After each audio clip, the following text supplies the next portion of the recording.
Eu sou Ana Paula Hartmann, estudante de Psicologia, e essa era uma apresentação para o Seminário de Iniciação Científica da PUC Paraná. Fui orientada pelo professor Dr. Leonardo Carbonieri Campoy na pesquisa intitulada A Velhice na Pandemia, Etnografia com Idosos em Tempos Pandêmicos.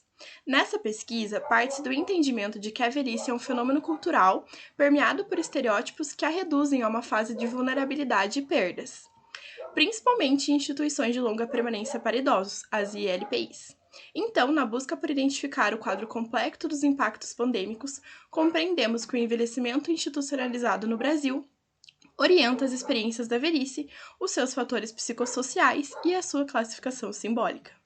O objetivo foi de descrever etnograficamente a velhice durante a pandemia de Covid-19, e a metodologia se deu por meio de estudo etnográfico e, portanto, qualitativo, com a combinação entre pesquisa de campo e método de observação participante.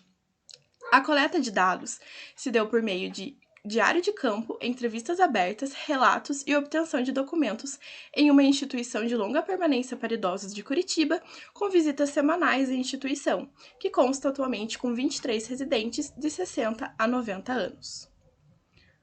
Observou-se, então, temas comuns referentes à própria institucionalização, às relações familiares dos idosos e às suas respectivas afetividades, revelando um elo entre o sujeito, sua realidade psíquica e o campo cultural. Pesquisar em uma ILPI durante o período de isolamento social evidenciou que a cultura também está nos lares, e é esse representante social que faz o envelhecer. Nesse sentido, grandes queixas da velhice partiram das relações sociais, demonstrando uma sobreposição do campo social sobre as mazelas psíquicas dos idosos. Ou seja, é sobre os laços sociais que elabora-se o envelhecer e que se constrói uma identidade social, visto que o idoso já chega ao lar com o imaginário social e com seus próprios existencialismos a partir dos fenômenos culturais da sociedade em que vive. Observou-se também um enlaçamento emocional uns com os outros, na busca pela adaptação aos novos padrões culturais.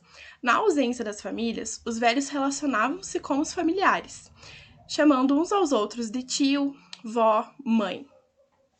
Viu-se um novo trabalho psíquico que teve a eficácia simbólica corroborada pelo social.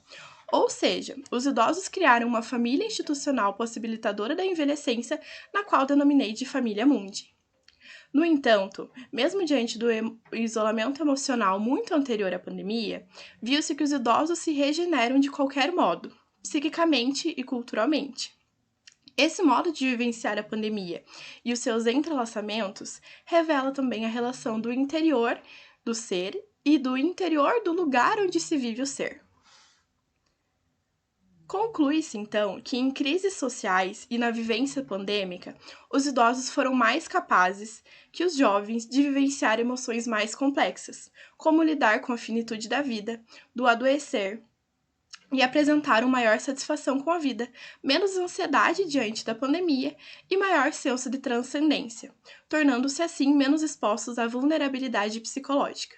Assim, foi possível compreender com profundidade os sentidos das velhices em uma instituição de longa permanência durante a pandemia e os seus lugares culturais, e abriu-se portas para a aproximação do fenômeno da velhice, tanto nas ciências humanas quanto nas ciências da saúde.